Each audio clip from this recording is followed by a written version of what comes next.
l'administration territoriale, le ministre de la communication, les services de sécurité et le ministre de la justice. Pour ouvrir une enquête. Et le ministre de la communication va communiquer à l'issue de cette réunion.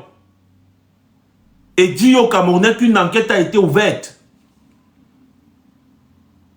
Et si jamais on découvre dans cette enquête que le ministre de l'administration territoriale est impliqué, eh bien il est mis en examen. Et nous avons les preuves que Atangandi est impliqué dans cette histoire de modification abusive des noms sur le site du MINAT. Le site du MINAT ne lui appartient pas, ça appartient au ministère de l'administration territoriale et à l'État du Cameroun. En fait, ça appartient à l'État du Cameroun et c'est géré par le ministère de l'administration territoriale. C'est même pas le site d'Atangandi. Ça ne lui appartient pas. Ça appartient à tous les Camerounais. Les gars, faites encore un tour de partage et surtout, n'hésitez pas à mettre vraiment beaucoup de cœur. Parce que comme notre page est restreinte actuellement, par rapport à nos différents lives qu'on a eu à faire, il faut absolument faire en sorte que la page retrouve, n'est-ce pas, sa santé. Donc, je vous ai montré, je vous ai expliqué ça hier. Donc, c'est depuis hier qu'on a ce problème. Donc, il faut absolument que la page retrouve sa santé. Parce que lundi, là, avec les preuves et les aveux de Dieudonné Yebga, Atangandi devait normalement être en examen actuellement. Il devait être mis en examen. Dieudonné Yebga également. Il y a des rumeurs qui disent que Dieudonné Yebga aurait voyagé, aurait quitté le pays. Moi, je n'ai pas encore de preuves sur ce sujet. Moi, je ne me prononce pas trop. Mais lui, là, il n'est qu'une goutte d'eau dans la mare. Parce que voilà les vrais commanditaires. Atangandi. Et c'est un baron du RDPC. Parce qu'Atangandi lui-même, il est cadre dans le RDPC. Hein. Il est cadre dans le RDPC. Et c'est lui qui veut empêcher un autre candidat de participer à l'élection présidentielle. Vous voyez ça? Rien qu'à ce niveau, déjà, ce n'est pas normal. Donc, l'État du Cameroun, les gens ne vont pas nous montrer que l'État du Cameroun est vraiment devenu, c'est-à-dire qu'un État voyou à un niveau plus. Voilà donc alors où le Conseil constitutionnel doit rétablir l'ordre en disant le droit. Dans un pays sérieux, les gens n'allaient même pas se déranger quand on sait déjà que devant le Conseil constitutionnel, de toutes les façons, le droit sera dit. Des plaintes ont été déposées contre Yebga et ses complices, contre Atangandi et ses complices, contre tous ces gens qui ont manigancé. Parce qu'on ne peut pas comprendre que des gens dans un pays soient coupables de haute trahison et sont encore en fonction. Parce que bafouer la Constitution, c'est trahir le pays. Pour que la Constitution soit touchée, il faut que l'Assemblée nationale siège. Quelqu'un ne peut pas se lever un matin et bafouer le droit constitutionnel dans un pays. S'en prendre, s'acharner sur un citoyen en utilisant les moyens de l'État. C'est impossible de laisser ça passer. C'est impossible de laisser ça passer. Et donc le Conseil constitutionnel aujourd'hui, soit il va entrer dans l'histoire positive du Cameroun, soit il entrera simplement dans la poubelle de l'histoire du Cameroun. Est-ce que Clément Atangana veut qu'on retienne de lui qu'il a été complice des brigands et des bandits? Lui, Clément Atangana, qui pourtant a un parcours admirable en tant que juriste, en tant que juge. Il a un parcours vraiment très admirable, Clément Atangana. Mais depuis qu'on l'a nommé au Conseil constitutionnel, on dirait que c'est le RDPC qui lui donne les ordres. Je dis on dirait, nous tous on sait que c'est ça, mais bon, nous, on reste quand même dans la logique, on dirait, c'est mieux. On reste dans le conditionnel. Hein? Donc maintenant, moi je suis surpris. Je suis même abasourdi quand je vois les réactions de Issa Chiroma Bakari. Quand je vois les réactions de Issa Chiroma Bakari concernant l'élimination abusive de Maurice Kamto, de la candidature de Maurice Kamto en tout cas, alors que les autres opposants s'en réjouissent, ça me fait me poser des questions. On va écouter un peu ce que Issa Tiroma Bakari dit sur la question. Parce que quelque part, j'ai entendu Issa Tiroma Bakari appeler Maurice Kamto président. J'ai dit, oh putain, écoutez attentivement ce que Issa Tiroma dit. Mais je dis aussi une chose, que le Conseil constitutionnel, nous souhaitons que le Conseil constitutionnel observe avec équité et justice le recours introduit par le professeur Kamto. Aujourd'hui, qui mettrait en cause, en doute, le fait que c'est un poids lourd de l'opposition. Nous avons besoin d'un Kamto fort. Bref, je dis donc que cette démarche est dictée par le devoir. Je suis un homme politique. Le Cameroun doit être un état de droit où des chances égales données à tous, à chaque instant, quelles que soient les circonstances.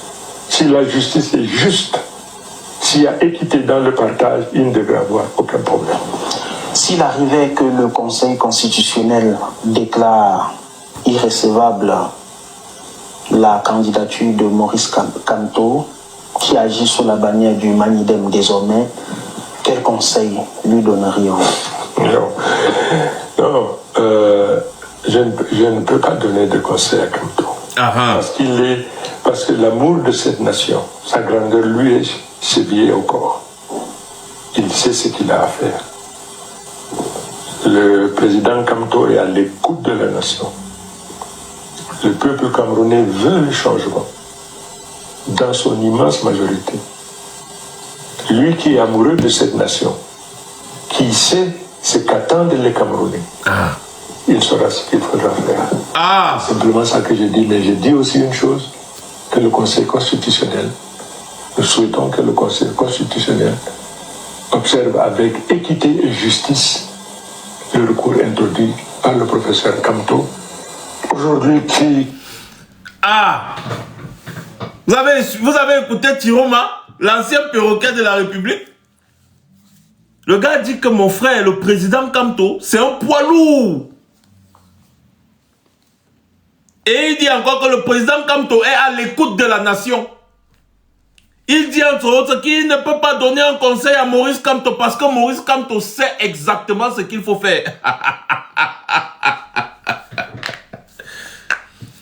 Quand nous on vous dit ici que faites confiance à Maurice Kamto parce que c'est un monsieur qui prévoit longtemps à l'avance ce que le RDPC va faire. Longtemps à l'avance. Et je commence à croire à la démarche de Issa Tiroma parce que de plus en plus ses sorties sont pertinentes. Donc je commence à croire à la sincérité d'Issa Tiroma. Peut-être, hein, mais je reste encore dubitatif. Je reste encore quand même sceptique. Parce que, vous savez, avec ces hommes qui ont, n'est-ce pas, l'habitude de retourner les vestes là, moi, je suis encore vraiment très sceptique. Mais quand même, dans ce genre de prise de parole, la pertinence y est. La pertinence y est. Voilà. Donc, on ne va pas nier que le monsieur dit des choses vraiment, vraiment pertinentes. Hein? Il est cohérent depuis un certain temps, c'est vrai. Issa Tiroma est cohérent depuis un certain temps. Ça, c'est vrai. Et quand je finis de vous faire passer cet audio de Issa Tiroma, j'ai bien envie de vous faire écouter Blériot Niemek de Info TV. Parce que même Blériot Niemek m'a surpris. Ce petit filou là. Il m'a surpris avec une sortie où il se plaint du fait que la démocratie est bafouée au Cameroun. C'est sûr qu'il a reçu une petite menace quelque part. Et c'est ce que je dis souvent à toutes les personnes qui viennent jouer aux zinzin lorsqu'on parle de l'état de droit. Vous vous moquez de l'injustice que subit quelqu'un aujourd'hui. Demain, vous serez la victime de cette même injustice. C'est un peu comme si vous êtes dans un parc. Un lion s'échappe. Il attrape une première victime. Vous ricanez. Oh, vous êtes dans la même position. Hein.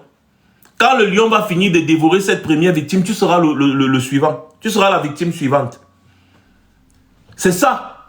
C'est-à-dire que tu te moques, ah, regarde, le lion l'a attrapé, hein, vraiment, le lion l'a attrapé, sans savoir que toi-même, tu es dans la même situation. Quand le lion va finir avec lui, là, il va venir aussi te dévorer. C'est ça. Et donc, lorsqu'il y a injustice dans un pays, il faut dénoncer.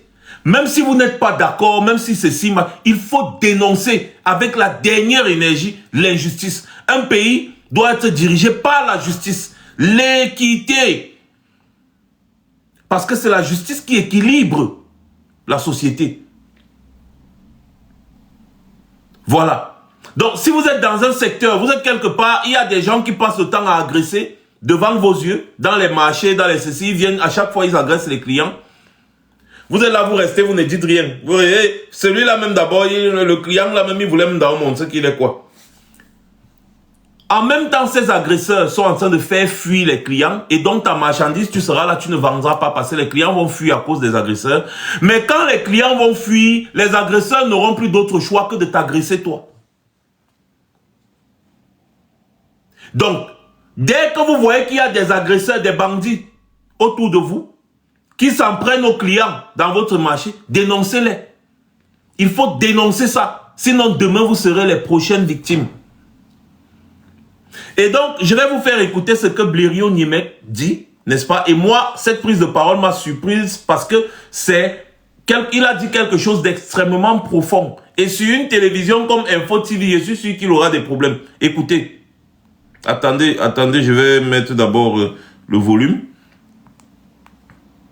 Bonjour, parfait ici et merci de m'accueillir sur votre panel ce matin. J'aurais pu venir de noir vêtu. Et pourquoi? Oui, parce qu'il y a une attaque grave à l'esprit démocratique au Cameroun. Mais j'attends qu'on ait porté le coup final pour pleurer. Pour le moment, c'est une situation que les médecins qualifient souvent de comatique. La démocratie camerounaise est dans le coma. Il suffit pour s'en convaincre de voir à quel point la ville de Yaoundé est militarisée. Une certaine gravité. Nous ne devons pas tolérer que les gens viennent s'amuser avec l'État du Cameroun, qui n'est la propriété de personne. C'est pas parce qu'on y a mis très long qu'on doit s'habituer. Vous savez, il y a des gens qui, ayant occupé par exemple un palais depuis plus de 40 ans, n'ont pas d'autre domicile, ne s'imaginent pas pouvant aller habiter ailleurs. Mal perdu de Bia. Ils ont pris leurs habitudes et leur quartier dans une maison qui n'est pas la leur. Parler des pays voisins.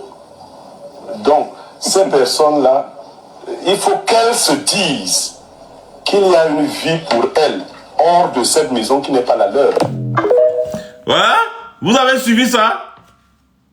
Le gars dit qu'il y a des gens qui ont pris domicile dans une maison pendant 40 ans. Ils ont tellement pris goût qu'ils se disent que cette maison c'est leur maison. Il faut qu'ils sachent que c'est pas leur maison. Et qu'un jour ils devront quitter cette maison pour aller vivre ailleurs.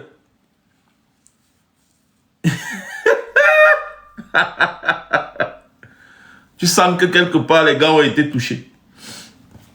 Et cette anecdote, vraiment, ça m'a touché. C'est une dénonciation forte. La démocratie au Cameroun est vraiment dans un état comateux. On ne peut plus accepter ce qui se passe dans ce pays-là actuellement. Les gens vont jusqu'à utiliser des moyens saugrenus. Ces Mansilapa, ces Kokopenda, ces voyous de la première heure, ce cartel de brigands de malfrats qui confisquent notre pays et cherchent à nous intimider quand on dénonce. On va encore les laisser. On va encore les laisser. On va voir leur sang caleçon lundi devant le Conseil constitutionnel. Et je puis vous garantir que des médias internationaux se sont mobilisés pour la question. À l'occasion, en tout cas. Donc ce n'est plus une affaire camerouno-camerounaise, c'est une affaire internationale. On veut comprendre On veut comprendre. Comment est-ce que c'est possible de fomenter un complot d'État contre un candidat à l'élection présidentielle? Des gens se sont assis, ils ont décidé que tel ou tel ne sera jamais président au Cameroun. Vous qui? Je vous ai dit que les mots, les paroles que vous voyez sur TikTok, sur Facebook, sur YouTube, partout là, ces individus incongrus qui passent le temps à dire quand on ne sera jamais président, quand on ne sera jamais président, c'est un construit. C'est ces ignares qui se sont assis quelque part, ils ont dit que quand on jamais, comme Joseph on avait dit dans les années 90, qu'un Bamileke au pouvoir, jamais. C'est la même chose. Ils ont dit, pas de... C'est-à-dire qu'ils ont dit Kamto, jamais. Les gens viennent dire que Maurice Kamto, lui-même a cherché ses propres problèmes. Il aurait dû participer à l'élection législative de 2020. Donc vous voulez par là dire que Maurice Kamto aurait dû collaborer avec le RDPC en 2020? Non. Maurice Kamto a décidé de garder sa légitimité parce qu'il avait un choix. Soit participer à l'élection législative et municipale de 2020 et perdre sa légitimité auprès du peuple camerounais, soit rester dans la lutte auprès du peuple camerounais. Il avait deux choix et il a pris le meilleur choix. C'est-à-dire que le choix de l'intérêt commun. Participer à l'élection municipale et législative de 2020, c'était faire le choix d'un intérêt égoïste. Et donc, Maurice Kamto a décidé de rester du côté du peuple. Et c'est cet acte-là qui lui confère toute cette légitimité et cette popularité qu'il a aujourd'hui. Les Camerounais se sont dit, ah non, voilà vraiment un homme politique. Il n'est pas comme les autres qui viennent nous embrouiller pendant la présidentielle. Ensuite, ils partent aux législatives, ils prennent leur poste de député, de maire, de conseillers municipaux et ils disparaissent de la scène. Non. Maurice Kamto est resté tout près du peuple camerounais. Il a décidé de ne pas participer à l'esbrouf, à la mascarade. Parce que le RDPC s'était déjà bien arrangé. Avant même les élections, le RDPC sait déjà combien de sièges et de députés il va distribuer à l'opposition. Maurice Kamto vous a dit ça. Que le RDPC, dans le contexte actuel, les élections législatives et municipales, ils savent déjà que bon, on va donner 30 sièges à l'opposition, départager comme ça, départager comme ça. Et ils s'entendent avec ces opposants qui participent là. Donc, Maurice Kamto a dit non, je ne négocie rien. Pour changer ce pays, on va changer ce pays depuis la tête. Et il les a poussés à la faute. Il n'y a comme ils sont. Ils ont dit, ok, de toutes les façons, on va voir comment tu seras candidat. On va renvoyer l'élection législative qui arrive là. On va faire ceci, on va faire cela. Maurice Kamto ne comptait pas sur vous. Et il n'attend pas votre approbation pour être candidat et remporter l'élection présidentielle au Cameroun. Il n'attend pas votre approbation à Tangandi. Il a obtenu l'approbation du peuple camerounais. Donc il n'a pas besoin que ce soit vous. Il n'a pas besoin.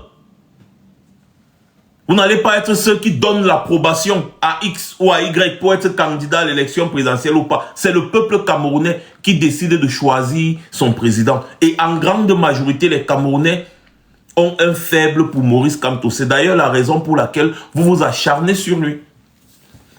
Un monsieur qui ne vous a jamais rien fait, qui n'a jamais rien fait de mal, il a juste refusé de jouer au jeu politique que vous avez imposé sur la scène politique camerounaise. Il a refusé de jouer à votre jeu. Il a refusé de collaborer avec vous. Atangandi aurait voulu que voilà, Maurice Kamto se comporte comme Cabral Libi. C'est-à-dire qu'ils vont causer, oui, bon, d'accord, on va négocier. Toi, tu auras 5 députés, toi, tu auras 3 députés, nanani, nanana. Donc, toi, va prendre le parti politique là pour participer aux élections législatives. C'est monté, c'est descendu, les trucs comme ça. Maurice Kamto n'est pas dans ça. Maurice Kamto est loin au-delà de ça. Il n'est pas dans vos petites magouilles, vos petites manigances. Et les gens qui sont venus autour de Maurice Kamto en 2018 dans l'espoir d'avoir un petit poste de conseiller municipal, de maire, de député, sont repartis d'eux-mêmes. Parce que ceux-là venaient pour des intérêts égoïstes. Et ceux qui sont autour de Maurice Kamto pour le bien commun sont connus, ils sont là depuis avec Maurice Kamto, les Mamadou Mouta, les Tyrian Balbin Noah. Et je ne vais pas me mettre à citer tout le monde parce qu'il y en a que je vais même oublier. Vous les connaissez tous. Ils sont à côté de Maurice Kamto depuis le début de l'histoire. Ils sont là. Ils n'ont pas bougé. Ils n'ont pas participé aux élections législatives et ça ne les dérange pas. Ils savent que l'ultime changement, c'est la présidentielle. Ça ne les dérange pas de ne pas avoir été député, maire, conseiller municipal, ce n'est pas leur problème. Les Alain Fogué, les Bibou Nissa, ils acceptent d'être en prison avec tous ceux qui sont en prison aujourd'hui et qui continuent de scander Kamto président. Vous avez Sa Majesté Biloa, les Albin Zongang et tous les sages que vous connaissez qui ont accepté d'être à côté de Maurice Kamto contre vents et marées. Ils sont nombreux, je ne vais pas me mettre à citer les noms. Ce sont des hommes d'honneur, des hommes de valeur, des hommes de principe et des hommes cohérents. Ce ne sont pas des affamés en plus. Ce ne sont pas des souffreteux en plus. Quand vous voyez un jeune comme Mamadou Mota, vous comprenez que son engagement vient du cœur. Parce qu'il pouvait très bien se comporter autrement, mais Mamadou Mota reste logique et cohérent dans sa démarche. Il faut respecter cela. Parce que le RDPC a instauré un gangstérisme au Cameroun. Fabriquer des faux opposants pour animer la scène politique afin de toujours mettre Paul Biya en avant. Ça, c'est du gangstérisme politique.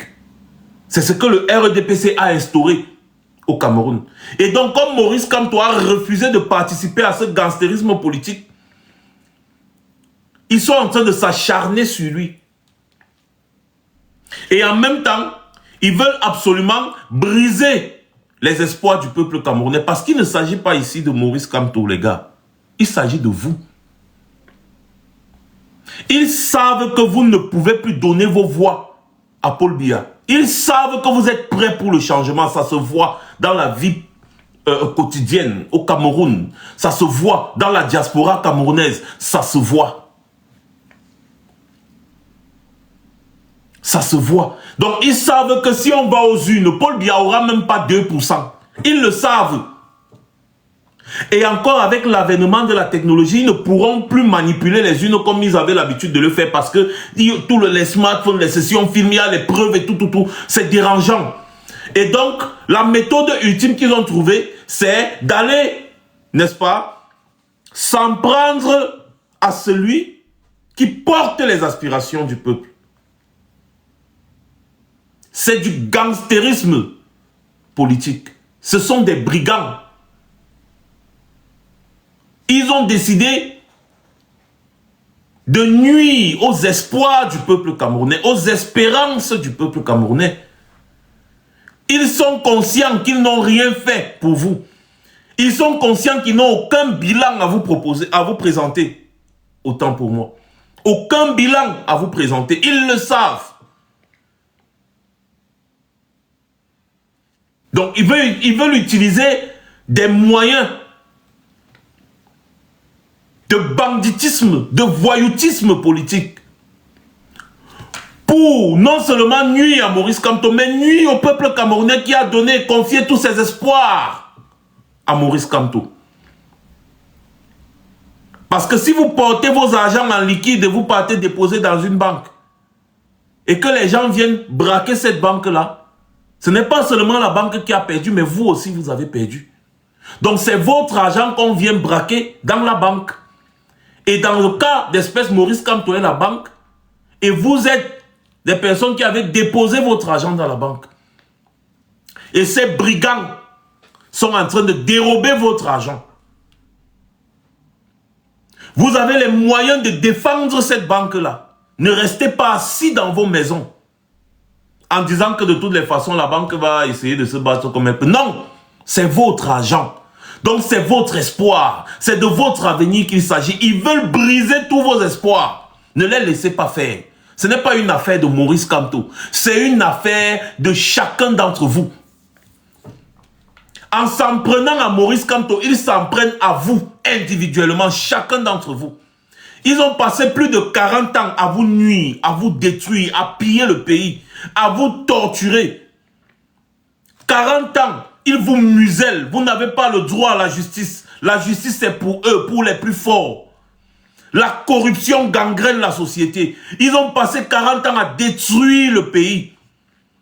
Et aujourd'hui, ils veulent aussi détruire vos espoirs.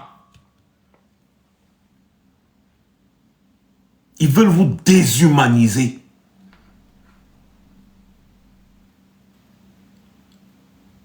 Est-ce que vous allez laisser ça passer? J'espère que non. Ne laissons plus les brigands salir, ternir l'image de notre cher et beau pays. Des voyous à outrance, des voyous politiques, des voyous qui se cachent derrière la politique pour faire du sale, pour détruire.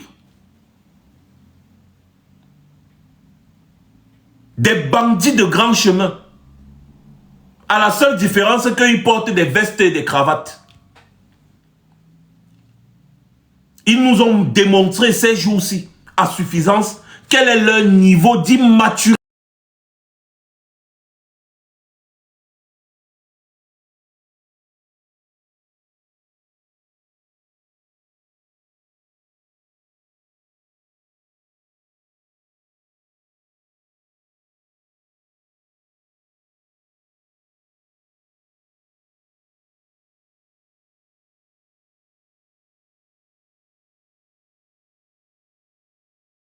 Pour corrompre les gens, afin que un citoyen ne soit pas candidat à une élection présidentielle. Mais les millions là auraient bien servi à autre chose. Je pense que dans les hôpitaux au Cameroun, rien que pour les bébés, les nouveau-nés, dans les maternités, il n'y a pas de couveuse. Il n'y a pas de couveuse. Donc au lieu de porter 500 millions pour corrompre les opposants, vous pouvez très bien acheter des couveuses, mettre dans les hôpitaux. Ce que vous n'avez pas pu faire en 43 ans, ce n'est pas en 7 ans que vous allez le faire.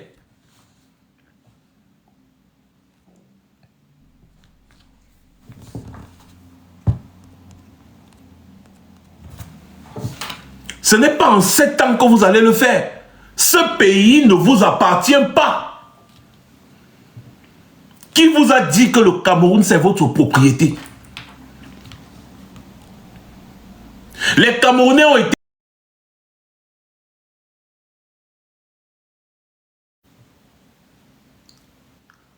Des promesses, des promesses, des promesses, des promesses. Rien n'a été réalisé. Si ce n'est la gabégie, le pillage à outrance, détournement à outrance, endettement à outrance, que du négatif. Rien de positif. Rien, on n'a jamais vu ça. Zéro bilan positif. Rien du tout. Vous avez instauré du banditisme au sommet de l'État. Du voyoutisme au sommet de l'État. Vous nommez des voyous au sommet de l'État. Vous nommez des brigands à qui vous donnez des responsabilités.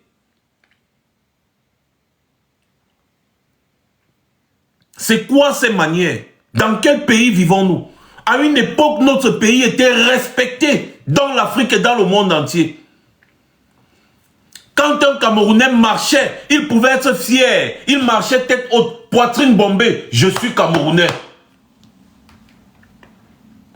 On pouvait se vanter à une époque d'avoir une compagnie aérienne qui était enviée par tous les pays africains.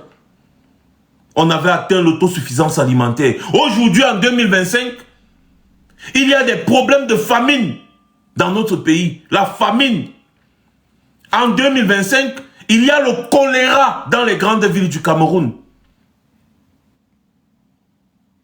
Aujourd'hui, en 2025, le Camerounais ne peut pas se vanter de pouvoir arriver chez lui et regarder la télévision tranquillement parce qu'il doute qu'il y aura le courant chez lui. Avoir l'électricité au Cameroun aujourd'hui, c'est un luxe. L'eau potable, n'en parlons plus. C'est pour ça qu'il y a le choléra partout.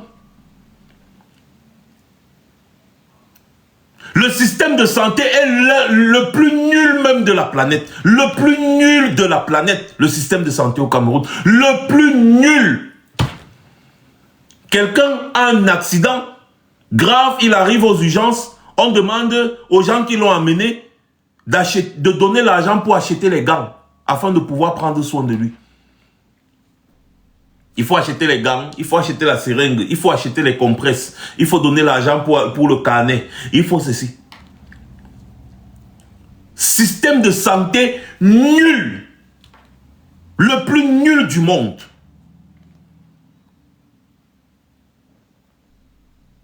Vous avez eu plus de 43 ans pour faire quelque chose. Vous avez été incapable.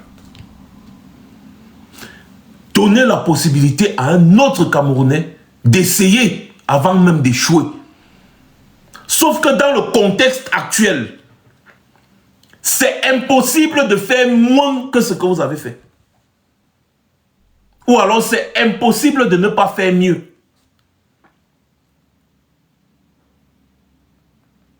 C'est impossible même d'avoir un bilan en dessous du vôtre parce que vous avez traîné le Cameroun plus bas que terre.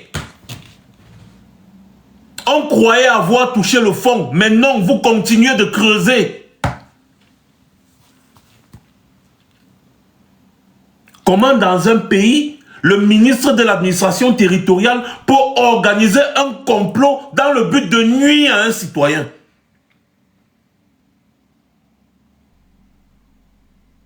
Et les gens pensent que c'est la rigolade. Comment dans un pays, des centaines de millions peuvent être débloqués pour corrompre les gens afin qu'un citoyen ne puisse pas avoir la possibilité de se présenter comme candidat à l'élection présidentielle?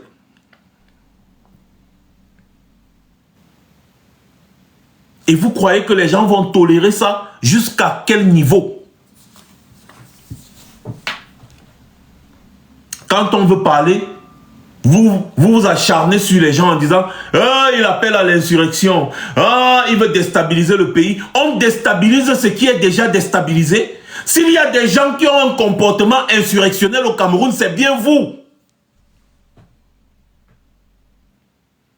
C'est vous qui nuisez à la paix sociale.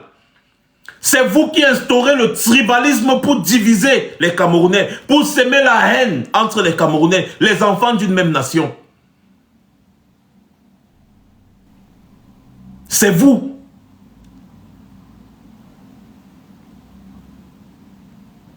S'il y a des gens qui sont dangereux pour le Cameroun, c'est vous.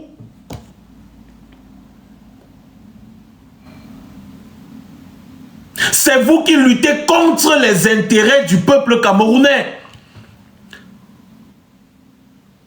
C'est vous qui pillez le pays, qui appauvrissez les populations pour vous remplir les poches. S'il y a des gens qui veulent créer l'insurrection au Cameroun, c'est vous. Le régime Biya. C'est vous là.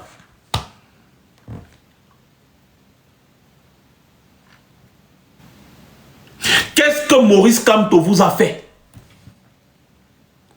Tout ce que cet homme demande, c'est de redresser le Cameroun. C'est de respecter la justice, de respecter les lois que vous-même vous avez votées. Les lois que vous-même vous avez instaurées, vous vous retrouvez en train de les bafouer. Parce que vous voulez empêcher Maurice Kamto d'être candidat à l'élection présidentielle. Quand on regarde le parcours de cet homme, et on regarde le parcours de tous les membres du RDPC, personne d'entre vous ne lui arrive à la cheville. Paul Biya, n'en parlons plus. Quand on regarde le parcours, que ce soit le parcours politique, que ce soit le parcours scolaire, académique, que ce soit le parcours professionnel de Maurice Kamto, il est de loin, je dis bien de loin, plus positif et plus admirable que le parcours de tous les membres du RDPC réunis.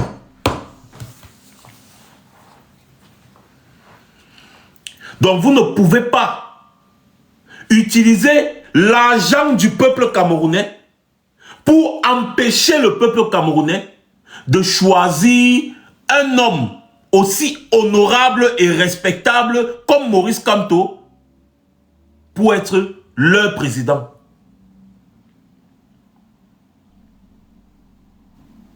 Si ce n'est pas de l'insurrection, ça, c'est quoi?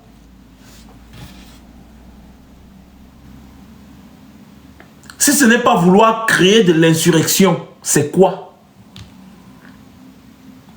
Vous utilisez l'argent du contribuable camerounais pour corrompre les gens afin qu'on empêche Maurice Kamto d'être président ou d'être candidat.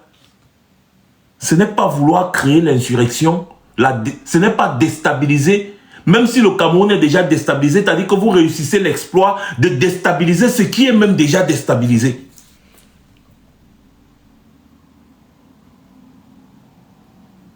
Mais arrêtez ça.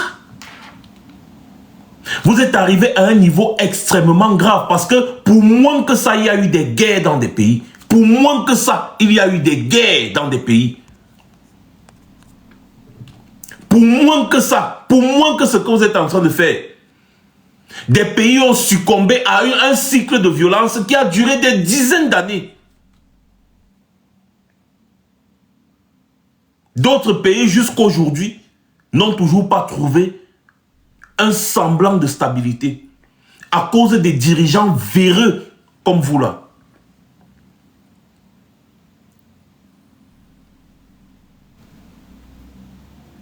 On ne va pas vous laisser faire. Vous n'allez pas détruire ce pays. On ne va pas vous laisser faire.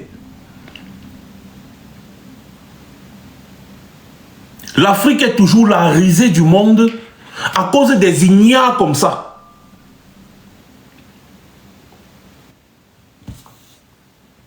On voit un voyou comme ça qui arrive devant le nouveau pape. Il parle, il sort l'enveloppe. En Mondovision, il est incapable de savoir qu'il y a des caméras qui filment. Oh, il y a la caméra. Il sort l'enveloppe en Mondovision pour donner au pape. Vous prenez l'argent des Camerounais. Les Camerounais ont faim. Les Camerounais ont besoin de protection civile. Les Camerounais n'ont même pas de sapeurs-pompiers. Il y a les incendies qui détruisent les choses des Camerounais. Vous ne mettez pas l'argent, n'est-ce pas, dans ce qu'il faut. Vous prenez l'argent du peuple camerounais pour aller donner au pape. Au nom de quoi? Et au nom de qui? Vous portez une enveloppe avec des centaines de millions pour aller donner au pape. Au nom de qui et au nom de quoi? Au même moment, on a des images du Nord Cameroun des enfants qui sont assis à même le sol, sous l'arbre, avec un tableau qui a été cloué sur le tronc de l'arbre en question pour étudier. C'est une école en paille. Une école en paille. On a tellement de trucs. C'est-à-dire que quand vous regardez les images, vous vous demandez que mais c'est l'époque médiévale ou alors c'est 2025. Pendant ce temps, des incongrus, des ignominies vont porter l'argent du Cameroun pour aller donner au pape. L'État du Vatican est l'État le plus riche de cette planète. Donc, vous ajoutez l'argent sur l'argent. Vous ajoutez l'argent sur l'argent.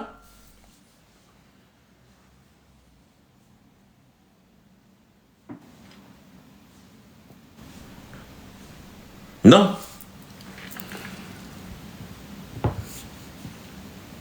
Mes chers Camerounais, on ne laissera plus ça. Et tous ceux qui sont coupables de ces agissements vont croupir derrière les barreaux.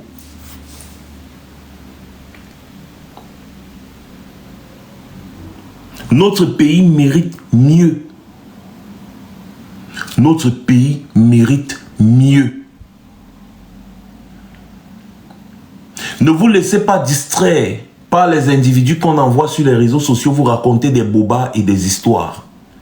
Notamment certains individus qui vous disent, ouais, écoutez, Maurice Kamto, vraiment c'est un agent de la France, parce que Maurice Kamto a fait son meeting en France, et c'est monté, c'est descendu. Or, Maurice Kamto est clair dans toutes ses prises de position. Même à Paris, pendant son meeting, il vous a dit, supportez l'AES.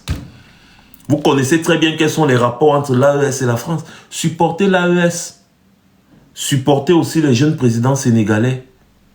Maurice Kamto l'a dit, étant à Paris, supporter l'AES, un homme politique, avoir, n'est-ce pas, l'audace d'aller chez les gens et de les défier. Il dit supporter l'AES. Mais s'il y a des gens qui vendent le Cameroun à la France depuis des décennies, c'est bel et bien Paul Biya et sa famille. Parce que la femme de Paul Biya est une Française. Son père est français et il travaille actuellement comme chargé de mission à la présidence de la République. C'est lui qui s'occupe de trouver les contrats miniers à la présidence de la République. Il rend compte directement à Chantal Biya, sa fille. Chantal Vigourou Biya. Il me semble que vous avez oublié que Paul Biya a la nationalité française. Quand il a quitté le Cameroun pour aller faire ses études en France, il est arrivé en France en tant qu'étudiant, il a pris la nationalité française.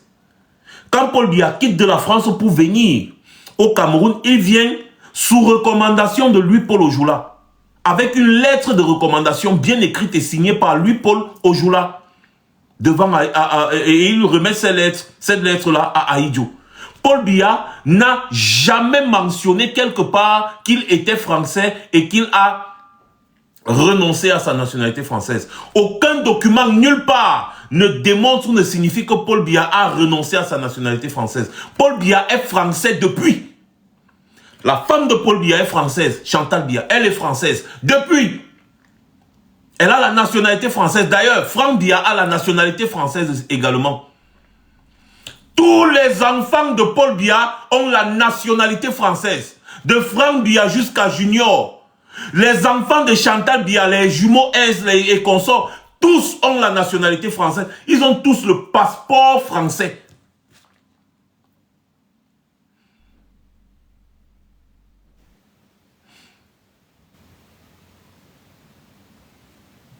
Vous voulez parler de la France? Ce sont les Français qui dirigent le Cameroun en ce moment précis où je vous parle. La famille présidentielle est française. La famille présidentielle est française. Toute la famille présidentielle est française.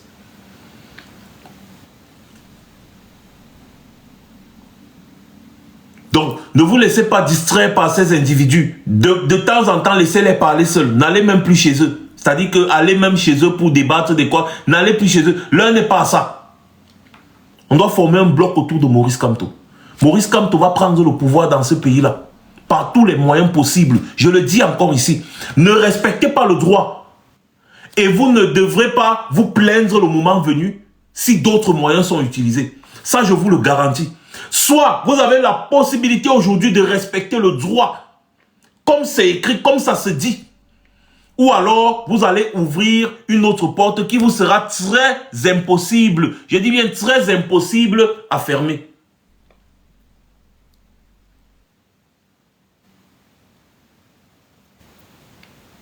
Laissez les choses tant qu'il est encore temps, avant que les choses ne vous laissent au carrefour.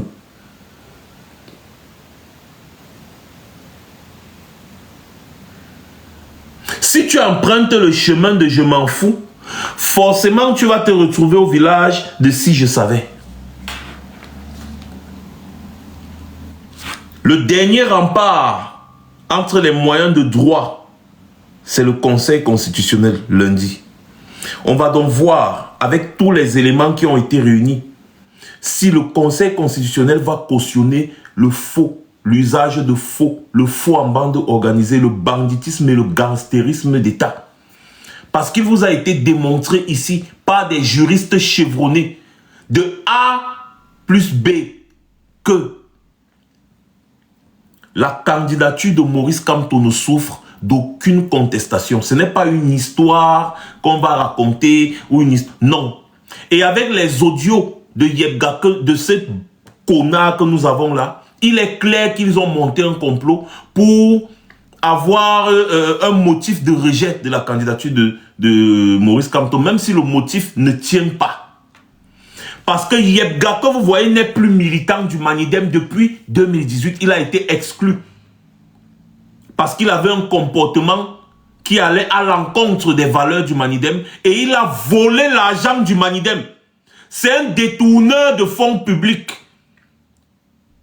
Ce monsieur, bon, pas on peut dire fonds publics ou bien ça. Bref, c'est un détourneur de fonds. Parce qu'il a détourné l'argent du Manidem. Les preuves ont été présentées à la télévision pendant qu'il était en train d'être destitué comme président du Manidem. Tous ses anciens camarades l'ont appelé pour lui dire que la bêtise que tu es en train de faire là, tu entreras dans les cacas de l'histoire. Donc, comment un organe qui se dit respectable comme Elekam peut tenir compte du dossier de quelqu'un qui n'a plus rien à voir avec un parti politique, au point de rejeter la candidature présentée par ce parti politique? Incroyable. Forcément, tous les documents que ce monsieur est venu avec sont des faux documents. Forcément. Pour qu'on rejette une candidature, pour qu'on rejette des candidatures devant le conseil électoral, pour le motif de pluralité d'investiture, il faudrait que les candidatures présentées aient été signées par les personnes habilitées à signer. C'est-à-dire quoi? Dans le cas d'espèce, Anissé Ekane signe l'investiture de Maurice Kamto. Et Elekam se retrouve avec un dossier de Yebga signé toujours par Anissé Ekane.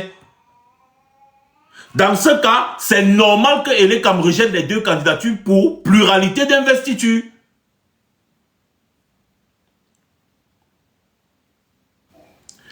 Dans le même sens, si c'est Yebga qui a la légitimité de signer une investiture au Manidem, eh bien, si on se retrouve avec deux investitures signées par Yebga, les deux seront rejetées. Au cas contraire, le conseil électoral va regarder qui a la légitimité de signer s'il y a deux signatures différentes. Et c'est le cas du Manidem. Les gens disent que c'est Yebga lui-même qui a signé son investiture. Ça veut dire qu'il y a deux signatures différentes. Il y a deux investitures signées par deux personnes différentes. Donc, Elekam va regarder quelle est l'investiture signée par le parti reconnu, par l'organe reconnu par le parti, habilité à signer les investitures. Et quand Elekam va regarder, il va constater que c'est telle personne, il va purement et simplement rejeter l'autre. Exactement comme ils ont fait au RDPC, exactement comme ils ont fait à Univers, exactement comme ils ont fait au PCRN. C'est comme ça.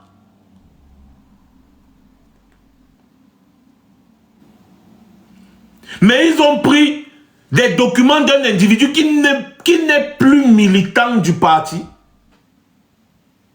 Et ils ont mis à terre au même niveau que les documents des personnes légitimes et habilitées à signer au nom du parti, d'un parti. C'est-à-dire que les gars forcent pour dire que Yebga est encore du Manidem, alors que Yebga a été exclu du Manidem et son exclusion a été actée par cet individu que vous voyez en haut là. Et donc pour faire leur super chéri, les gars sont partis sur le site du Minat, changer le nom du vrai président du Minat, du Manidem, qui est Anissé Ekane, et mettre le nom de cet individu qui n'est plus militant du Minat, du Manidem depuis 2018. Il n'est plus militant du Manidem. Comment un individu qui sort de nulle part fait pour devenir le président d'un parti politique?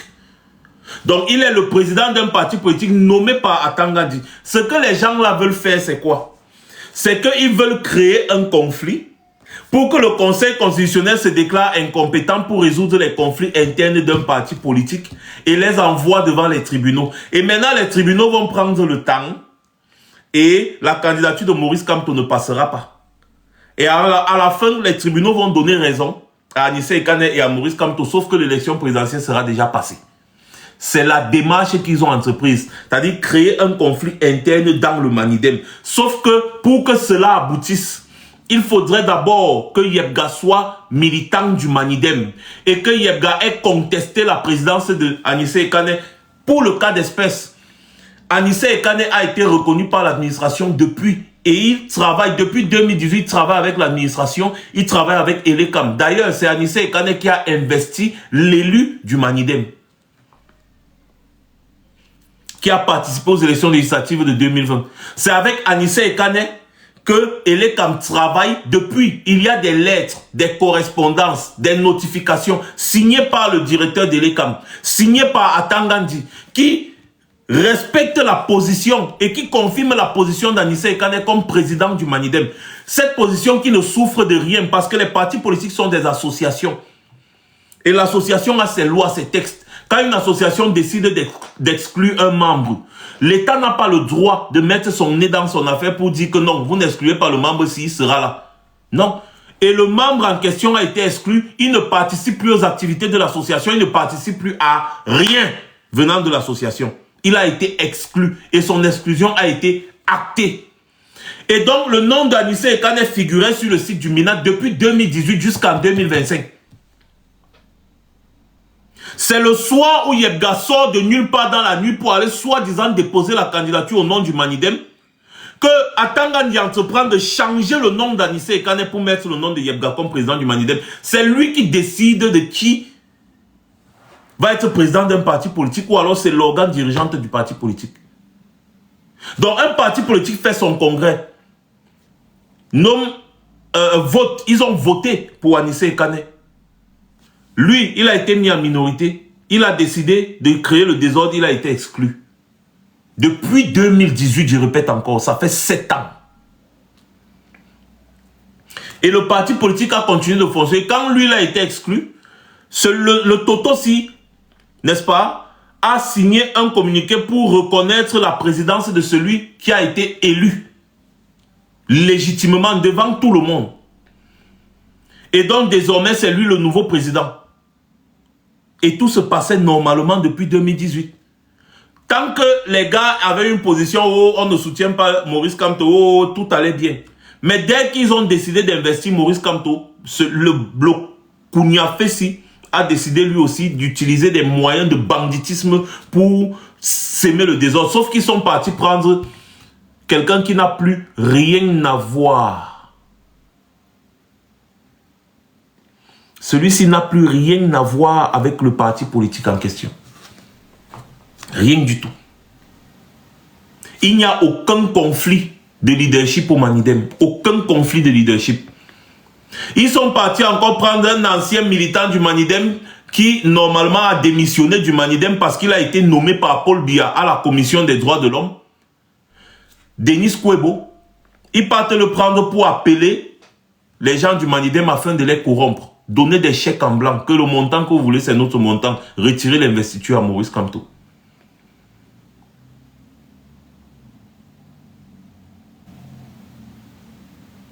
Est-ce qu'on va toujours laisser ces méthodes de gangstérisme et de banditisme là prospérer dans notre pays? Qu'est-ce que Atangandi a encore aujourd'hui comme légitimité pour poursuivre les bandits au Cameroun quand lui-même il est le bandit en chef? Dites-moi. Quand lui-même, il est le bandit en chef, c'est lui qui fait du banditisme. Il utilise les moyens de l'État pour faire du banditisme.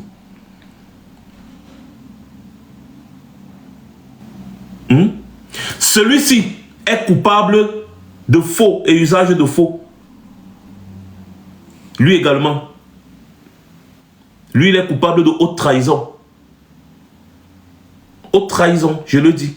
Parce qu'il a manipulé abusivement le site du ministère de l'administration territoriale, sans autorisation. Haute trahison. Celui-ci également est coupable d'usurpation de titres. Usurpation de titres. Il parle au nom d'une association, il prétend parler au nom d'une association dont il n'est pas membre, dont il n'en fait pas partie. Il n'est pas militant du Manidem. Donc il ne saurait être président du Manidem. Et je veux qu'on nous montre ici là où est-ce que Anissé Ekane a signé 2 investitures pour qu'on rejette, n'est-ce pas, la candidature de Maurice Kamto. pour pluralité d'investiture. Et également, cet individu doit dire où est-ce qu'il a pris l'argent. 30 millions de caution. Parce que tout le monde connaît son patrimoine, il n'a rien. Il ne parvient même pas à manger normalement. Mais du jour au lendemain, il sort de nulle part avec plus de 30 millions. Pour déposer comme caution. Pour être candidat à une élection présidentielle. Au nom d'un parti dont il ne fait pas partie. Au nom d'un parti dont il n'est pas membre. Donc n'importe quel individu peut se lever un matin et décider d'aller déposer un dossier à Elekam au nom d'une association alors qu'il n'est pas membre de cette association. Et Elekam considère curieusement son dossier. C'est ça que les gars sont en train de vous dire. Donc ce n'est pas un complot d'État. Que c'est quoi? Et je vous ai dit exactement ce que les gars prévoient de faire. Hein. Quand vous entendez Yebga dire que... Vous entendez Yebga dire que même le Conseil constitutionnel va refuser le dossier de Kamto. C'est parce que les gars ont créé du désordre dans l'espoir que le Conseil constitutionnel se déclare incompétent. En disant que non, vous avez un problème interne dans votre parti politique. Vous devez aller d'abord le résoudre avant de revenir. Mais non, il n'y a pas de problème interne au Manidem.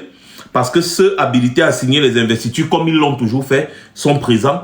Et c'est eux qui ont investi Maurice Kamto. Celui-ci parle au nom de qui? C'est par là que tout part. Êtes-vous membre du Manidem? Qui vous a autorisé à parler au nom du Manidem? Comment est-ce que c'est possible que Elekam considère son dossier alors qu'il n'est pas membre du Manidem? Comment? Vous êtes du Manidem, monsieur? Est-ce que vous êtes du Manidem? Qui vous a autorisé à parler au nom du Manidem? Qui a signé votre lettre d'investiture que Elekam a pris en considération? Elekam va expliquer comment est-ce qu'il peut prendre une lettre faussement signée en considération.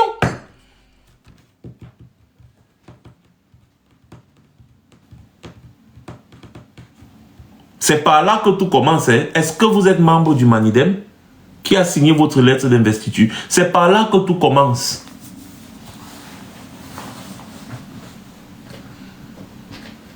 Donc, au vu et au su de tout ceci, le Conseil constitutionnel sera obligé soit de se détruire, de s'auto-détruire, soit d'entrer dans l'histoire en disant le droit. C'est pour ça que j'appelle encore le peuple camerounais à être mobilisé lundi le 4 août. Parce que c'est là où votre destin se passe. Il s'agit de vous. Il ne s'agit pas de Maurice Kamto ou de Kinon. Il s'agit de votre destin. La bagarre ici, c'est quoi? Ceux-ci veulent absolument rester au pouvoir pour continuer de détourner l'argent du pays. Et vous, de l'autre côté, vous devez les empêcher de continuer de détourner l'argent du pays. Voilà la vraie bagarre. Donc, vous luttez pour votre destin. Eux aussi luttent pour leur propre poche, leurs intérêts. On a appelé au Cameroun, être dans le gouvernement, ça veut dire être dans la mangeoire. Ça ne vous dit rien, les gars. Dans d'autres pays, les gens fuient même les postes ministériels. C'est-à-dire que être ministre dans un pays sérieux, c'est un problème. Hein. C'est un problème. Hein. Vous avez vu en France, partout, il y a des ministres que mon frère, non, ça ne va pas. Eh, pardon. Parce qu'ils n'ont plus de vie, ils n'ont plus rien. Et tellement ils sont contrôlés que les gars, c'est-à-dire que les gars, mon frère, les gars fuient. Mais au Cameroun, on te dit que, gars, oh, j'ai été nommé dans la mangeoire. On tue le bœuf, on fait la fête parce qu'il a été nommé dans la mangeoire. On appelle le travail au gouvernement la mangeoire. Ça ne vous dit rien. Et donc, ces ignominies sont en train de se battre pour continuer de rester dans la mangeoire pendant que vous restez dans la pauvreté. C'est pour ça qu'ils se battent. Maintenant, est-ce que vous allez les laisser faire? Parce que vous êtes plus fort qu'eux. Vous êtes beaucoup plus fort qu'eux. Eux, ils utilisent seulement les méthodes d'intimidation. Vous avez vu les gros chiens, grands chiens baraqués là. Face aux petits chiens, il y a souvent des petits chiens là comme ça là, qui aboient trop, qui cherchent à intimider. Pendant que le gros chien, lui, il est là, il le regarde, il dit que mais mon frère, Nahao, c'est exactement ça. C'est-à-dire que ça, c'est des petits chiots qui essayent d'intimider les gros chiens que vous êtes. Personne n'est plus fort que le peuple. Personne. Même pas aux États-Unis qui a la plus grande armée du monde. Aucune armée au monde. Personne n'est plus fort que le peuple. Là, c'est une question de suivi. La suivi de notre nation dépend de votre détermination. Je répète, la suivi de notre nation dépend de notre détermination. Les gens-ci, ces voyous à col blanc qui ont confisqué notre pays, doivent dégager. Il n'y a pas d'autre forme de procès. 43 ans, sans bilan en plus, c'est trop. C'est exagéré. Et ils ont commis des actes de haute trahison, entre autres, kidnapper, séquestrer le président de la République en fonction. Les gars ont séquestré Paul Biya depuis. Ils abusent d'un vieillard sans défense. On appelle ça abus de faiblesse. Ils abusent d'un vieillard de 93 ans. Ils le séquestrent. Si quelqu'un vous dit que Biya est encore capable de donner un ordre, c'est faux. Un papa de 93 ans doit être couché quelque part et on prend soin de lui. Mais eux là, ils ont kidnappé Biya. Ils l'ont séquestré. Et ils sont en train de diriger le Cameroun par procuration. Les voilà. Voilà les gens qui ont fait ça. Et voici un petit toto qu'on a pris pour venir continuer les choses. Donc, c'est également de la haute trahison au sommet de l'État. Avec la complicité de la famille de Biya, bien évidemment. Parce que Biya n'est qu'un légume fini aujourd'hui à l'heure où je vous parle. Légume fini. Légume fini.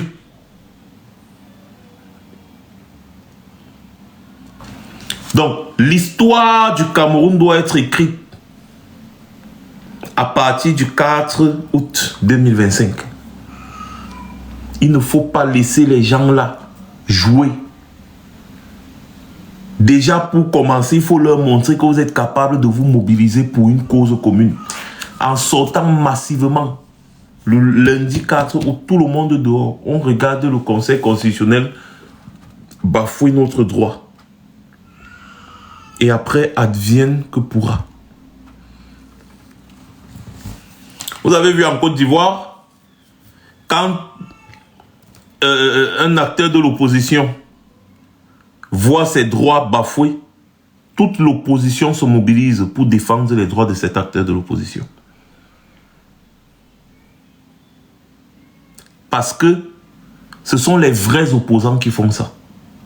Au Cameroun, ceux qui ne vont pas défendre Maurice Kamto, qui se disent opposants, ne sont pas des opposants, ce sont les collabos du système.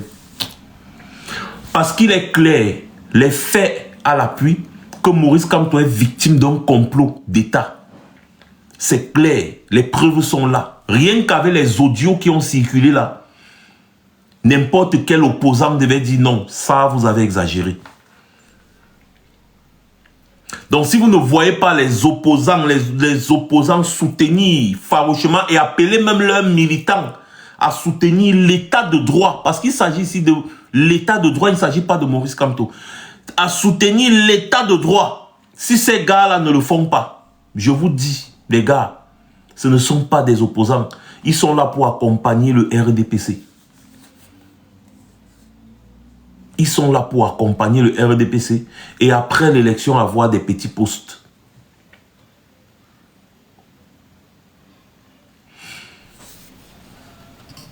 Les gars, je vais devoir couper le live parce que le live bug un peu et puis vous ne tapotez pas assez. Donc du coup, ma page, comme d'habitude, risque toujours encore des restrictions. Et du coup, vous savez, ça nous pose des véritables problèmes quand nos pages sont restreintes, malheureusement. Donc, si vous n'êtes pas proactif, ça ne sert à rien que je reste et je vois comment d'autres personnes sont en train de signaler le live, si bien que le live bug et tout. Vous êtes très nombreux. Donc, si même 10% d'entre vous fait vraiment le travail qu'il faut, on ne va pas être submergé par des signalements comme ça.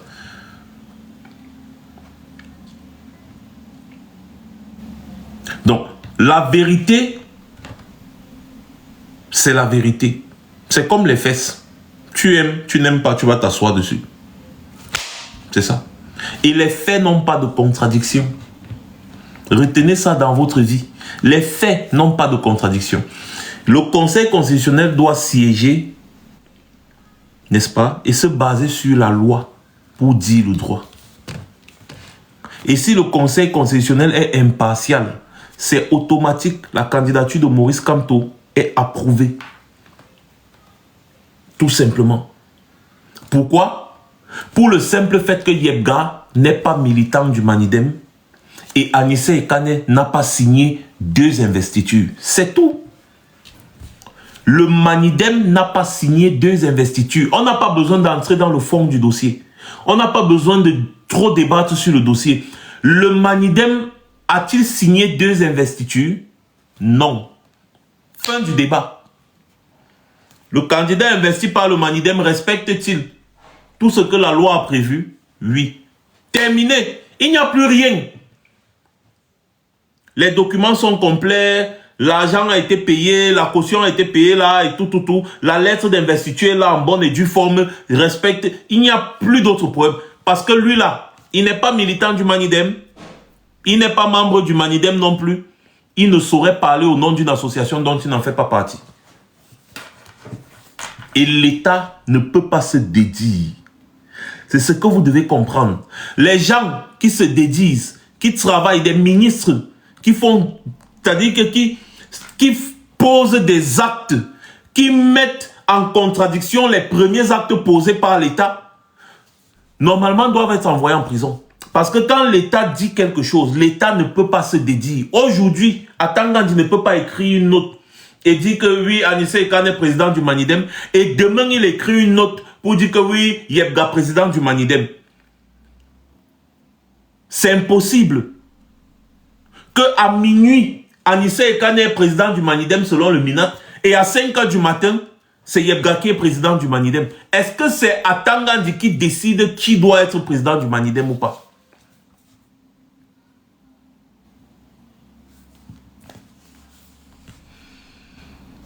Yebga a été exclu du Manidem depuis 2018. Il n'est pas membre du Manidem, il n'est pas militant du Manidem. Et une association a ses lois internes. C'est-à-dire que tu peux même être militant, mais si tu ne participes plus aux réunions, tu ne participes plus aux cotisations, tu ne participes plus à rien, tu es exclu d'office. Tu n'es plus considéré comme étant un membre de l'association. Si par exemple tu as une carte et que ta carte c'est 5 ans, ta carte a expiré depuis, tu n'as pas renouvelé ta carte, tu ne peux plus parler au nom d'une association. Et en plus, si tu n'es plus militant ou membre du Manidem, selon les textes internes du Manidem, tu ne peux même pas être le candidat du Manidem. Parce que tu n'es pas membre, tu n'es pas militant. C'est pour ça que Maurice Kamto a rejoint le Manidem en tant que militant du Manidem. Donc si Yebga est face au Conseil constitutionnel aujourd'hui et n'arrive pas à démontrer qu'il est membre ou militant du Manidem, c'est fini. Il n'y a plus de débat sur la question. Le débat est clos. Le Conseil constitutionnel rejette tout simplement sa requête et son dossier et valide, n'est-ce pas, la requête et le dossier de Maurice Kamto. Tout simplement, purement et simplement, sans autre forme de procès. On ne perd pas le temps, on avance. Donc nous-mêmes là, lundi, on attend de voir qui a signé la lettre d'investiture de Yebga. Si il dit que c'est Anissé Ekane, ça veut dire qu'ils ont falsifié la signature d'Anissé Ekane. Donc il y a faux et usage de faux. Donc, ça ne peut pas être Anissé Ekane de toutes les façons. Ils ne peuvent pas dire ça parce que ce sera encore tellement grotesque. Mais comme ce sont des personnages grossiers, on peut s'attendre à tout venant d'eux. S'ils ont été capables de falsifier le site du MINAT, ça veut dire qu'ils sont capables de tout. Mais toujours est-il que tu peux falsifier ma signature, mais la vérité reste la vérité. Et vous avez suivi, Anissé Ekane vous dit que les gars travaillent avec Maurice Kamto depuis... Oh lolo. Donc, le vieux Yebga continue de vivre la vie. L'autre jour, il disait que tu étais au Hilton alors que tu es plutôt au Mont-Fébé. Tu vis ta vie avec l'argent du peuple camerounais, mais tu vas entrer dans la poubelle de l'histoire. Tes enfants auront même honte de dire qu'ils sont tes enfants. Et ça, c'est vraiment sale. Hein? C'est pour ça que j'ai beaucoup aimé Game of Thrones, mais j'ai également aimé le personnage de Tywin Lannister. Le père Lannister que vous connaissez là. Son problème, c'était de défendre le nom de Lannister. Que nous allons tous mourir. C'est le nom Lannister qui va rester. Qu'est-ce qu'on dira de nous? Toi, tu avais fait quoi? À chaque fois qu'on va parler de Yebga, ses enfants, on va dire que mouf, ton père le traître là, ton père le bandit là, ton père le traître de la nation. C'est comme ça qu'on va parler aux enfants de Yebga, s'il en a même des enfants. Moi, je ne voudrais pas qu'on parle comme ça de mes enfants, ou alors qu'on parle de moi à mes enfants, dans ce sens-là. Et je suis fier, parce que je sais que demain, quand on parlera à mes enfants, au moins on dira que votre père fut un homme honorable et respectable qui se battait pour les plus faibles, qui se battait pour le droit, pour la justice. Voilà ce que mes enfants retiendront. Et voilà ce que les gens retiendront de moi. Parce que nous tous, nous allons mourir. Nous tous là, nous allons mourir. Mais qu'est-ce que les gens retiendront de nous? Moi, je suis déjà entré dans l'histoire du Cameroun. Je suis déjà entré dans l'histoire du Cameroun en tant qu'un acteur majeur de la lutte contre un système qui a, je peux dire, séquestré notre pays. Demain, mes enfants pourront être fiers de dire « Je suis le fils de Max Senior. Je suis le fils, je suis la fille de Max Senior. » Mes enfants pourront être fiers de le dire. Mais Yebga, est-ce que tes enfants pourront être fiers de parler de toi, même en public? Eh Yebga, on peut te donner même 500 millions, tu manges. Hein? Et après?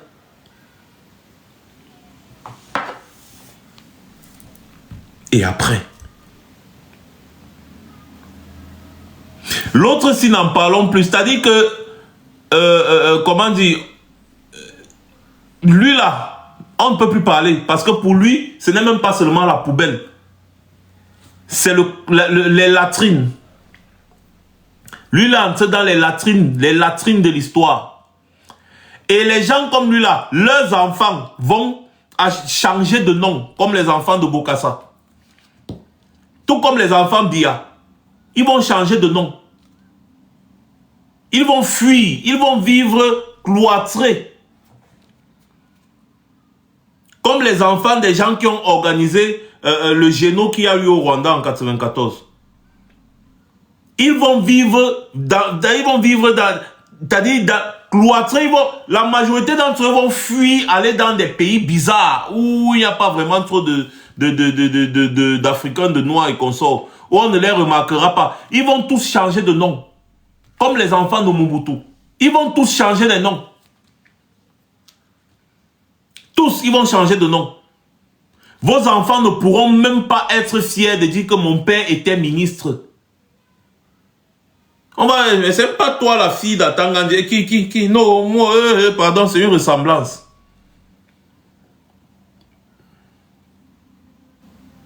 Vous voyez comment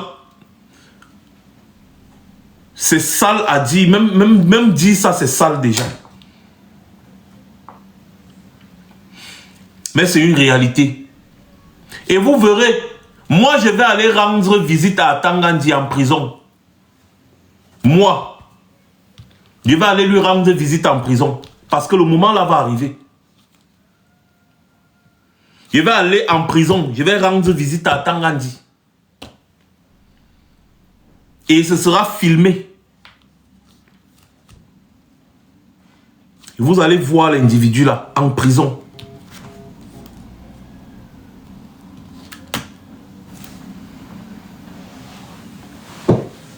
Le Cameroun là, on sera tous là-bas. On sera tous là-bas au Cameroun. Bientôt.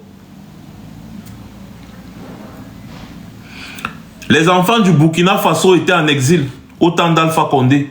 Ils sont tous rentrés au Burkina Faso. Pareil pour la Guinée, le Mali, le Niger. Beaucoup de Sénégalais étaient en exil au temps de Macky Sall. Presque tous sont déjà rentrés au Sénégal. Vous croyez que le Cameroun fait exception? Vous croyez que le Cameroun fait exception? Le Cameroun ne fera pas exception. Toute chose a une fin. Toute chose a une fin. Donc, le fait que je vois les gens viennent se moquer, ah, encore 7 ans en exil, vous allez souffrir en exil. Déjà, on ne souffre pas. On est tellement à l'aise ici. On ne manque de rien. On travaille bien et on est bien payé. On ne manque de rien. On ne souffre pas. Donc, on ne va pas souffrir pendant 7 ans. On sera juste quelque part pendant 7 ans. Si cela arrive même. Mais tôt ou tard, on sera au Cameroun. Et chacun devra rendre compte à l'histoire. Chacun va rendre compte à l'histoire.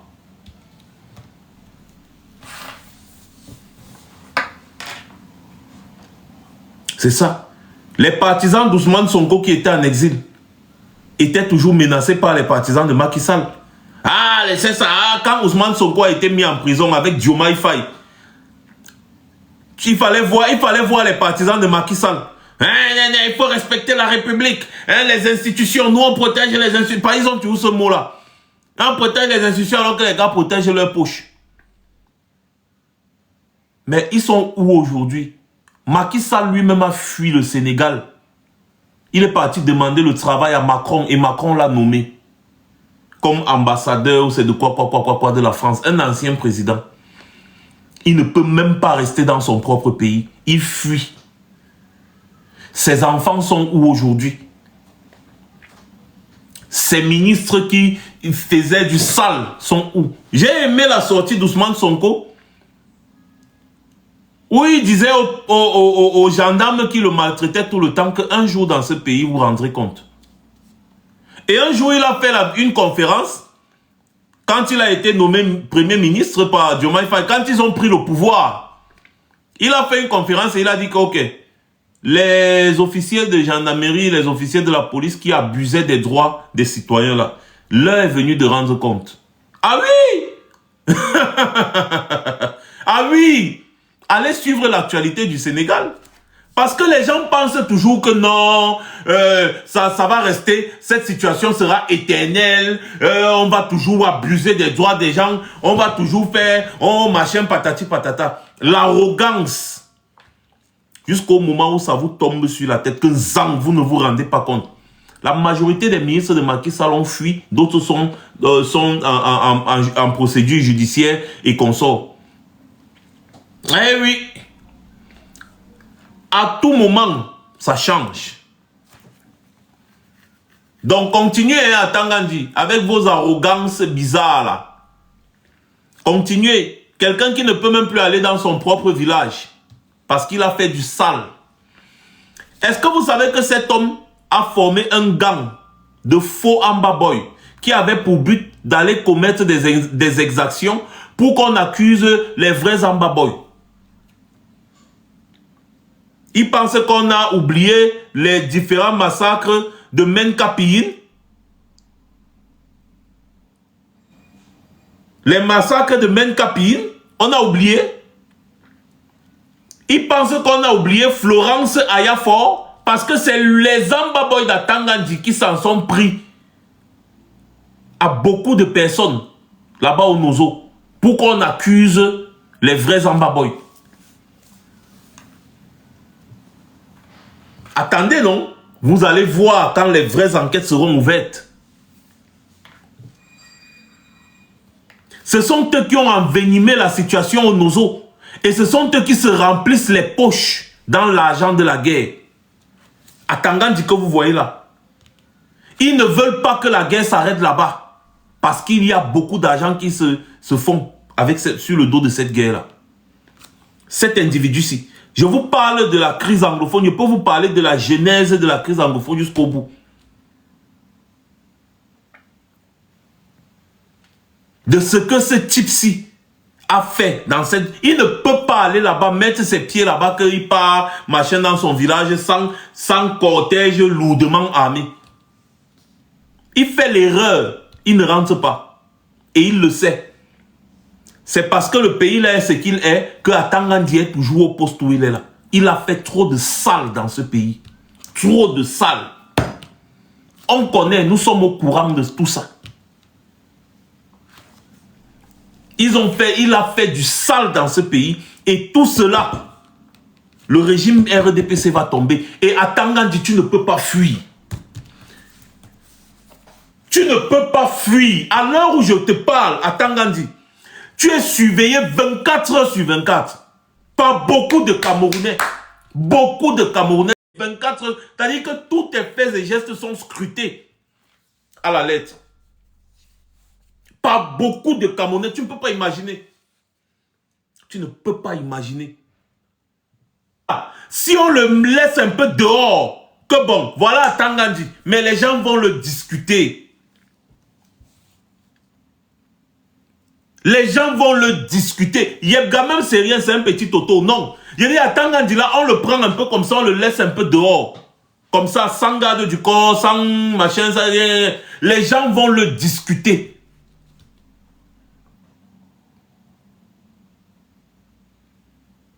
Donc là où il est là, cet individu-ci là, il sait.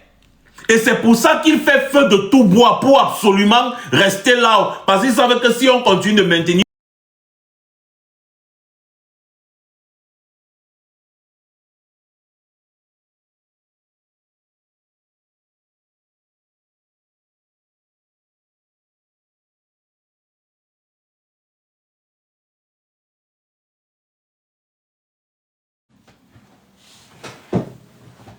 et moi, je dis à Tangandi, à go chouillou pepe.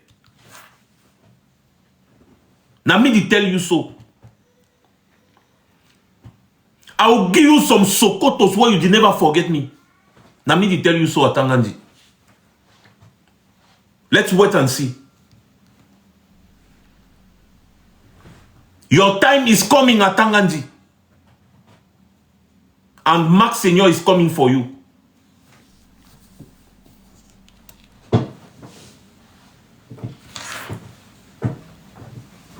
Wait. I'm coming.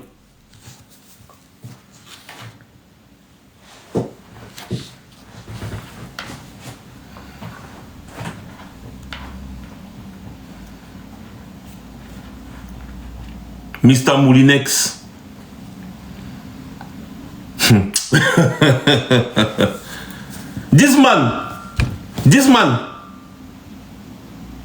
This man what we call say Tangandi.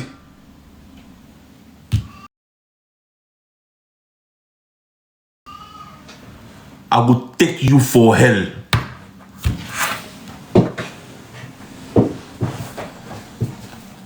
Je vais t'emmener en enfer. À Tangandi. C'est une promesse. Moi, je fais... C'est-à-dire que je fais toujours ce que je dis. Et je dis toujours ce que je fais. Je vais t'emmener en enfer. I will take you for hell.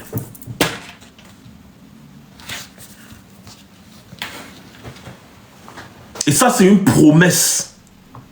Chacun a sa mission sur cette terre. Et ma mission, c'est de te faire regretter à Tangandi. C'est ma mission. Et je vais l'accomplir. Je vais l'accomplir.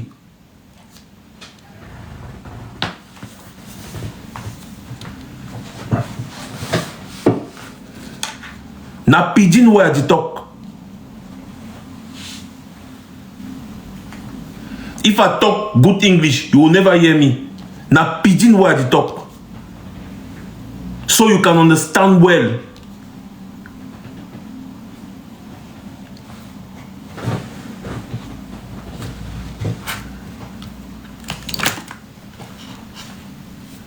Sombo man wey the shit for bet, you know the washilas.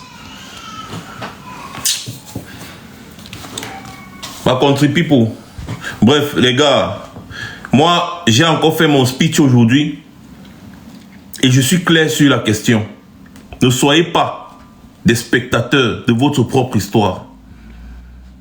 Soyez des acteurs de votre histoire. Ayez quelque chose à raconter à vos enfants demain. Vous vous battez, non pas pour vous, mais pour vos enfants.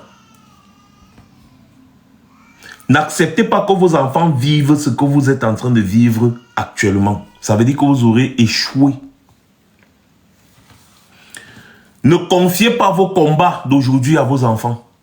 Ne donnez pas ce combat en héritage à vos enfants. Ça s'est passé avec nous. Ça va se terminer avec nous. C'est pour ça que mon père disait souvent, vous êtes une génération sacrifiée.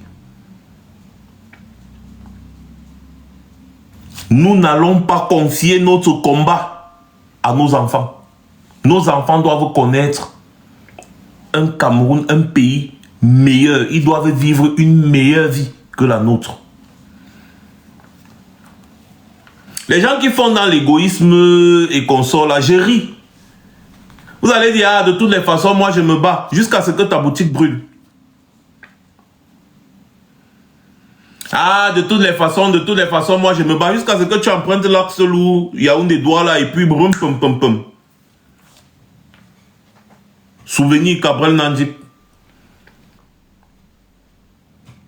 Oui, c'est ça. Dans un pays où rien n'est en règle, tout le monde est susceptible d'être une victime. Quelle est la probabilité de faire un accident en quittant de Paris-Lyon? Et quelle est la probabilité de faire un accident en quittant de Yaoundé-Douala? Faites un calcul de probabilité. Quand tu prends ta voiture, tu quittes de Paris pour aller à Lyon, tu es tellement confiant, tu mets la musique, tu es joyeux, tu sais que la route est tellement bonne que tu ne penses même pas qu'un truc peut arriver. Mais quand tu quittes Yaoundé pour Douala, le stress seulement veut ta mort. Rien que le stress, tu n'es pas sûr d'arriver à destination. C'est ça. Donc ne croyez pas que ouais, on parle seulement les autres, on parle de toutes les façons, moi j'ai mon petit pain là. Mais non, fais ça jusqu'au moment où toi-même ça va t'arriver. Vous avez vu les gens là dont les boutiques ont brûlé plein. C'est à ce moment-là que les gars ont compris que l'État ne fait pas son travail. Or, quand nous on parle ici tous les jours, ils nous disent que les gars là parlent beaucoup. Les boutiques ont brûlé, les sapeurs-pompiers n'ont pas d'eau. Ah, à ce moment-là, mon frère, les gars disent que non, l'État a échoué. L'État a échoué. C'est à ce moment précis que vous comprenez que vous ne pouvez pas gonfler le ballon sur l'aiguille. Ça va finir par éclater. Voilà pourquoi on vous dit toujours que il faut d'abord un changement au sommet de l'État. Et il faut réguler tous les secteurs pour faciliter la tâche au peuple. Comme ça, chacun saura que même si j'ai investi ici, j'ai l'assurance. Je sais que de toutes les façons, mon investissement sera là. Et s'il y a un problème, je peux me retourner vers l'État qui peut m'accompagner. C'est comme ça. Ici, là, tu ouvres ta boutique, ça ne va pas. Tu vas vers les banques. Les banques t'accompagnent. On te dit que bon, tu as besoin de combien pour te relever? Est-ce que machin, tu apportes un projet?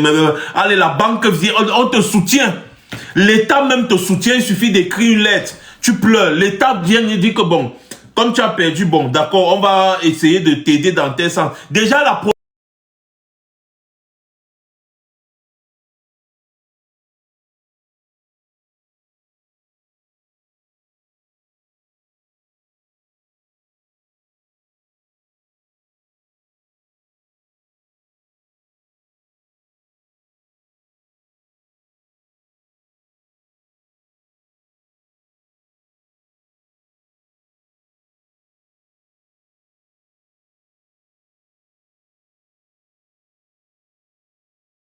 par mois jusqu'à ce que tu éponges ta dette.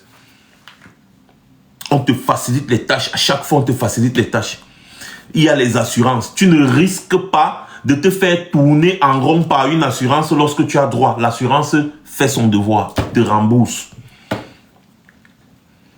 L'État vous facilite la tâche en arrangeant les routes comme il faut, en traçant les routes, en traçant les caniveaux, pour que de toutes les façons, s'il y a un problème avec la nature ou n'importe quoi, que vraiment les risques soient moindres.